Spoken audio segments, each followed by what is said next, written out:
Serial lovers எல்லாருக்குமே ஒரு big பிரேக்கிங்கான அப்டேட்டோட தாங்க வந்திருக்கேன். இந்த ரீப்ளேஸ்மெண்ட்டை நாங்கள் எதிர்பார்க்கவே இல்லையே அப்படின்ற மாதிரி தான் இருக்குது. ஸோ எஸ், எந்த சீரியலில் யார் மாறி இருக்காங்க அப்படின்னு பார்க்கலாம். அதாவது சன் டிவியில் ரொம்ப ரொம்ப சூப்பராக போயிட்டுருக்கு ஒரு சீரியல் தாங்க எதிர்நீச்சல் தொடர்கிறது.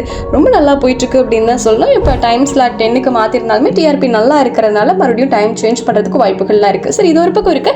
யார் ரிப்ளேஸ் ஆகியிருக்காங்க அப்படின்னு பார்த்தீங்கன்னா, நம்ம எல்லாருக்கும் தெரியும் இல்லையா, ஈஸ்வரி ரோலில் நம்ம கன்னிகா சூப்பராக பண்ணிட்டு இருந்தாங்க. அப்படியே அந்த ரோலுக்காக செஞ்ச மாதிரி ஒரு கனக்கச்சிதமா பொருந்தி நடிச்சிட்டு இருந்தாங்க. பட் அவங்க வந்து அந்த சீரியல் விட்டு குவிட் பண்ணிட்டாங்க. ஏன்னா உங்களோட பசங்களோட படிப்பு, என்னோட பையனோட படிப்பு 10th நான் அதுதான் எனக்கு முக்கியம், அதனால நான் குவிட் பண்றேன் அப்படின்ற மாதிரி சொல்லியிருந்தாங்க இன்டர்வியூல கூட.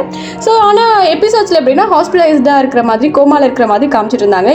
இப்போ ஒரு வழியா ரொம்ப மாசமா அப்படிதான் காமிச்சிட்டு இருந்தாங்க. இப்போ பார்த்தீங்கன்னா அவங்க ரீப்ளேஸ் ஆகி இருக்காங்க அப்படின்ற ஒரு தகவல் தான் கிடைச்சிருக்கு. என்ன அப்படின்னா, யார் வந்திருக்காங்க ஈஸ்வரியா, புது ஈஸ்வரியான்னு பார்த்தோம்னா, சன் டிவியில் பொம்மலாட்டம் சீரியல் வந்துட்டு ரொம்ப சூப்பராக போயிருந்தோம். ஆஃப்டர்நூன் ஸ்லாட்டில் ரொம்ப நல்லாவே போயிட்டு இருந்தது. அதில் ஹீரோயினாக பண்ணாங்களே ஆக்ட்ரஸ் ஸ்ரீஜா, அவங்க தான் இப்போ புது ஈஸ்வரியா எதிர்நீச்சல் தொடர்கிறதுல வர போகிறாங்க.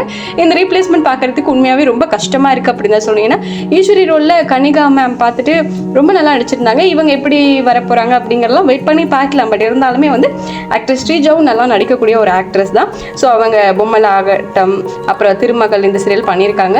ஸோ எதிர்நீச்சல் தொடர்கிறதுல ஒரு பெரிய கம்பேக் கொடுக்க போகிறாங்க அப்படின்னு சொல்லலாம். இதை பற்றி உங்களோட கருத்து என்ன? ஈஸ்வரி ரோலுக்கு கனிகா மேம் தான் பொருந்துவாங்கன்னு நினைக்கிறீங்களா, இல்லை ஸ்ரீஜா மேமே பொருந்துவாங்கன்னு நினைக்கிறீங்களாங்கிறத கமெண்ட்ல சொல்லுங்க.